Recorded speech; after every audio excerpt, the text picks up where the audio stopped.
so the siren is coming from an ambulance that's coming around a little bit of a sort of roundabout section from my right, and it will most probably be coming up from behind. So I'm constantly watching my mirror at the moment.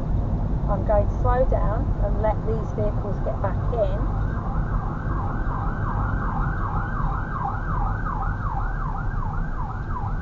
You can see how I'm doing that. Considering they could see the same as me, I'm surprised they didn't make an effort to actually go back in. Oh, there's a little bit of mirrors changing direction. Look, a vehicle on my right, I think his automatic braking actually kicked in. Oh, a little bit of excitement there.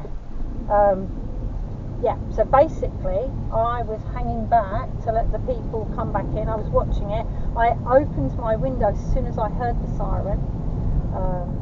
Yeah, this car on my right, this car basically did an emergency stop, and I reckon his automatic braking kicked in.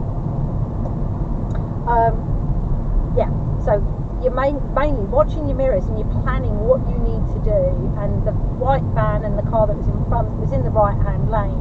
If they were looking and seeing in their mirrors, which is what I was seeing, they should have been moving back into the left a lot earlier. And then obviously the ambulance went past and the van basically changed lanes without looking. So we nearly witnessed an accident there. But yeah, nice interesting one there for you to hopefully learn from. Now, always keep an eye on vehicles that are following you, travelling next to you. Be very spatially aware. I'm following this lorry at the moment. We're in a traffic queue making our way up to a mini roundabout. I'm in the left lane for turning left like the lorry, and the other vehicles are using the right lane for turning right. Everything's clearly marked, arrows on the ground.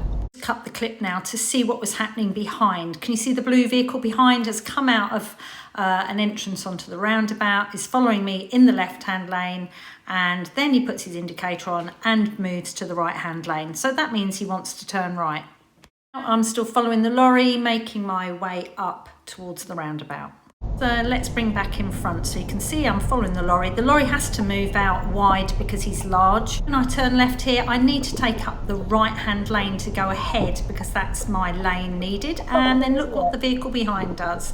He just turns left from the right hand lane. The driver of that vehicle, almost 100%, doesn't own that vehicle. He doesn't pay for the insurance. He doesn't care if he hits anybody.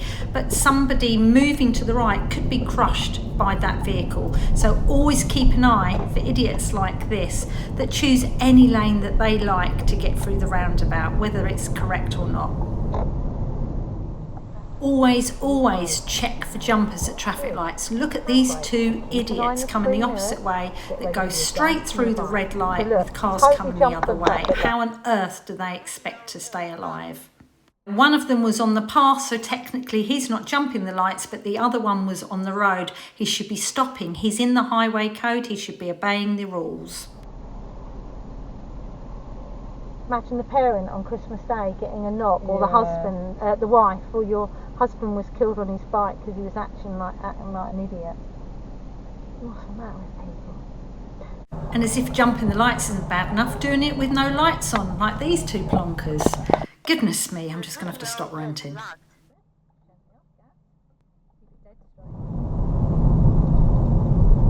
you can see we've got just a little bit of fog this morning. It tends to linger near the fields, and on a morning when it's foggy, that's when you would use your dipped headlights. So your dipped headlights go on for any form of poor visibility, and fog would be that. And it's not going to help you see, it's going to help you be seen.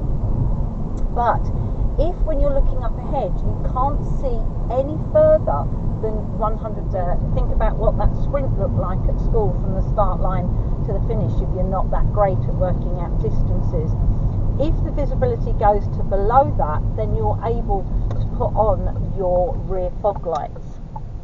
Now, rear fog lights will only work when the dipped headlights are on, obviously, so the dipped headlights go on when it's foggy.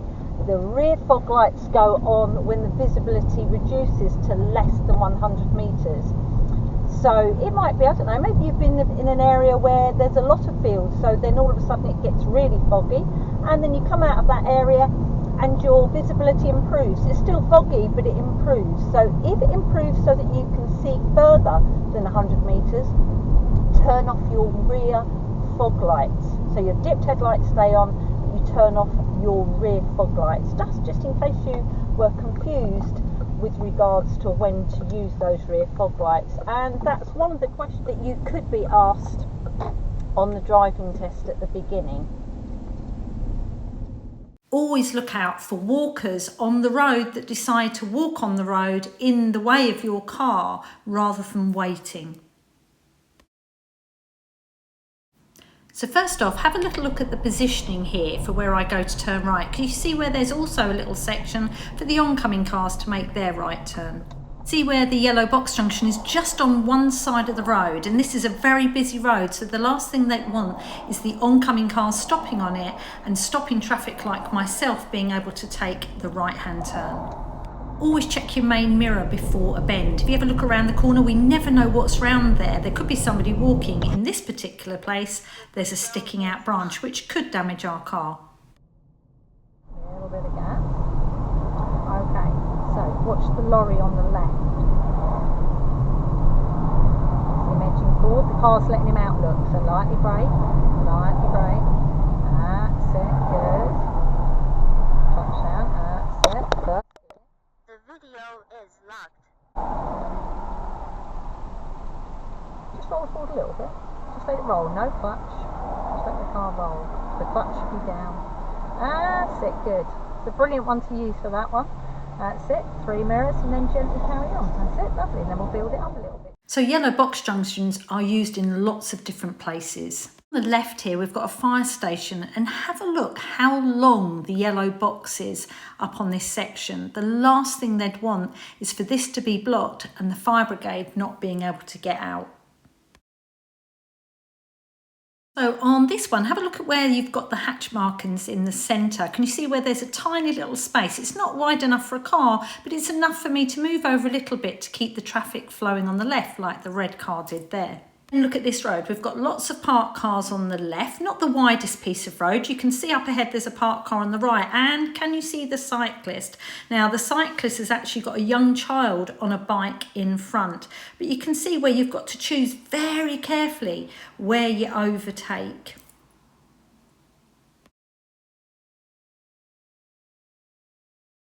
Hope you found these clips helpful. If you've got any questions, pop them below. If you found it helpful, give us a like. If you want to see some more videos, hit the subscribe button. And finally, thanks for watching.